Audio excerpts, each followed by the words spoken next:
start, is this sort of some kind of existential answer to the glut of superheroes on TV? Is it a way of kind of sort of gently mocking the world of that world that we never see, the kind of the shitty mop-up? It's not in no way mocks. In fact, one of the first things I talked about when we pitched the show was the superheroes in this world are the gods.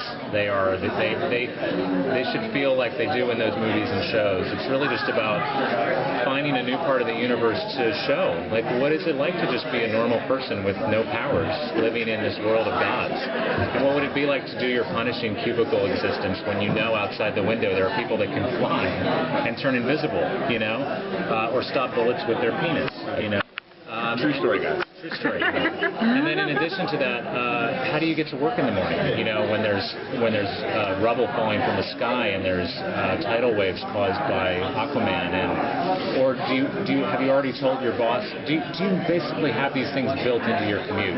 Like getting into the minutia of what it would be like to just be us, Like in a regular show, you'd look around the corner, the hero and the villain would whip around the corner in the air, someone would toss a fireball, it would explode into a side of the building, glass would come down, someone else would pick up a car, throw it down the building, and then it would go around, the camera would follow them around the corner. And for us, we see them come around the corner. Our camera doesn't go around the corner with the heroes, it stays there with the person who's, the place where they get their bagel in the morning was just set on fire, and they're like, where am I going to get a bagel now? Yeah. Right? That's a good scene, we should do that.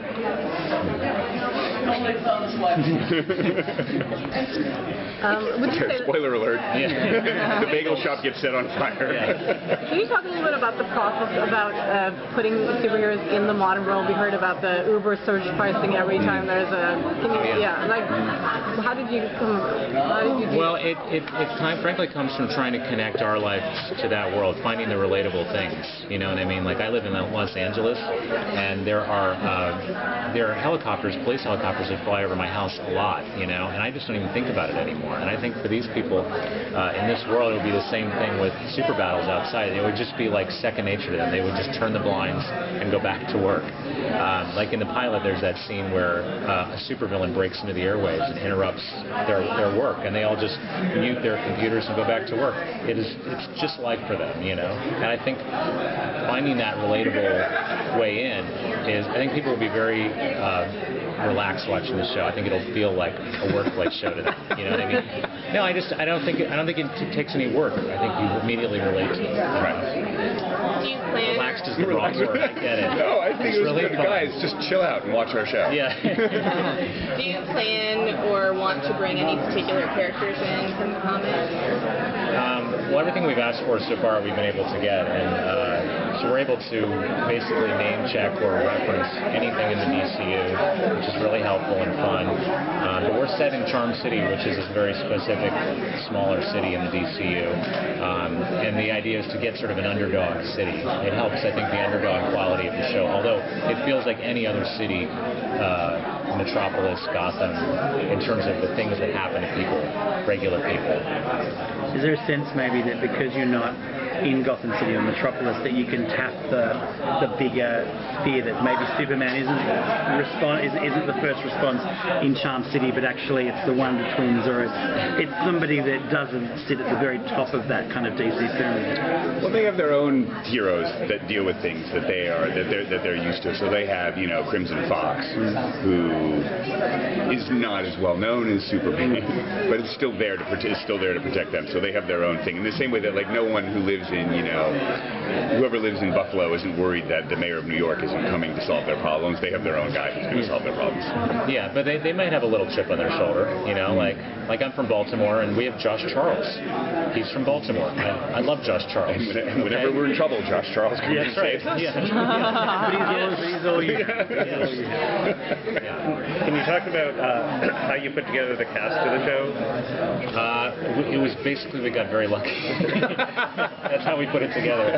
We went after great people that we love, and they, thank God, said yes, because they're so good. And they're great together, too. Yeah. They're a really interesting mix of different backgrounds, obviously, with Vanessa and Danny and Alan and Christina, etc., and Ron.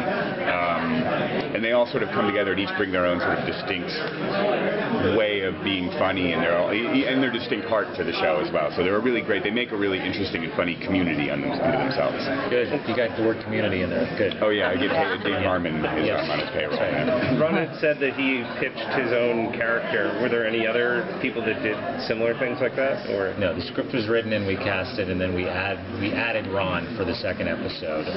And meeting him was great because he was like, his sweetness and optimism was exactly what we wanted for that character, which was, he's very different from the other characters in that he still has that childlike enthusiasm for superheroes, whereas everyone else is illiterate, you know? So it's a fun contrast. I mean, a lot of comic book geeks often like wonder about what it would be like to live in that world, and now you're going to tell them what that's like. But I was wondering, for people who are not into comic books and maybe not that into so much into superheroes, what will they get out of this show? The show it's about what it's like. How do you empower yourself when you have no power? There's a very very strong thematic that's built into the story from the beginning. It's really about empowerment, and it's about the little guy battling the big guy. It's about what it's like to go up against a tough boss every week. I think everybody can relate to that in some way. It's about what it's like to be born into a world where you're not the rich person. Where you don't have the reins and you don't pull the strings. But what was the original spark? What was that moment where you went, hey, this should be a series? I've been a comic fan my whole life, and I've always loved the DC universe, and I've always wanted to live in it, you know, and it's all around us now, and so it's kind of unescapable, that idea. And I do think that idea of like feeling powerless, that feeling, and like how do you empower yourself, I think is a really fun, strong, emotional way to get into a story. So I just think it'd be a fun concept for a show. Yeah.